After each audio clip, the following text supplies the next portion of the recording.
Back in the 80s, the buzzword was supercar. Ferrari, Jaguar and Lamborghini were all producing them, and limited editions like the F40 were providing big profits for those lucky enough to have their orders accepted. This is Porsche's supercar, the 959, a sort of 911 on steroids. It was offered to a select band of faithful Porsche buyers for £150,000 back in 1986, and they doubled their money the day the car was delivered. Only just over 200 of the 959s were built, but they weren't made just to please the fortunate few. The prime reason was to homologate the cars for racing and rallying. It was the ultimate Porsche, bristling with innovations. Twin turbos forced 450 horsepower out of the 2.85 litre engine. 0 to 60 took just 4 seconds, and the top speed was just under 200 miles an hour. There was a 6-speed gearbox, ABS and 4-wheel drive that had a computer-controlled torque split to suit varying conditions.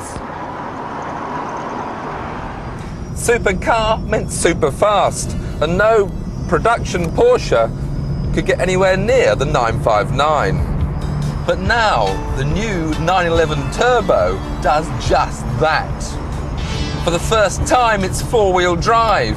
For the first time, the 3.6 litre engine has twin turbos. They give it 408 horsepower, 0 to 60 in just over 4 seconds, and a top speed of 180 miles an hour.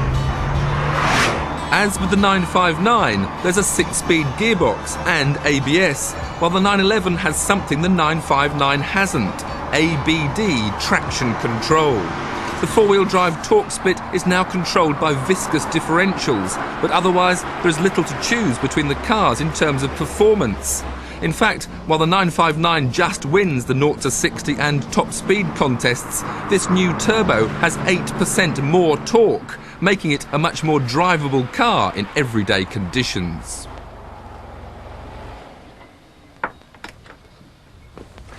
Clad with the new 911 look that arrived at the end of 1993, the Turbo is certainly much more elegant than its supercar brother. And at £92,000, it's a fair bit cheaper than the £250,000 plus that the 959s are currently valued at. Not only does it have the same smooth shape as the new Carreras, but it's got the same revised and much improved suspension. And, of course, being a turbo, it has to have a big wing. Now, this 959 is privately owned, and I'm not allowed to even scuff the rubber on its tyres. But with this 911 having all this 4-wheel drive technology added and its ABD traction gizmo, someone's got to put it to the test.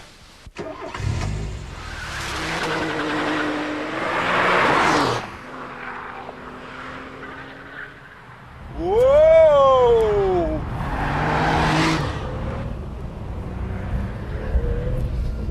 Right, the handling course. Feel that power coming. And the delivery of the power is just so smooth.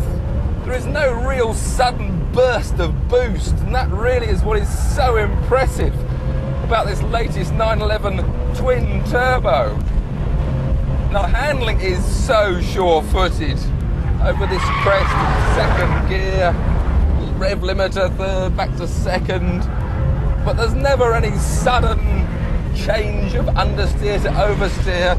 It's just mild understeer, very controllable, no nervous twitches as you come off and on the power, the weight transfer, it can handle that. And look at this change of direction at nearly 80 miles an hour with just no drama. Now, not only is this Porsche immensely powerful with that acceleration from 0 to 60 in about 4.5 seconds, but it's also got the most amazing brakes. So amazing that you can go from 0 to 60 and back to 0 in just over 7 seconds. Unbelievable.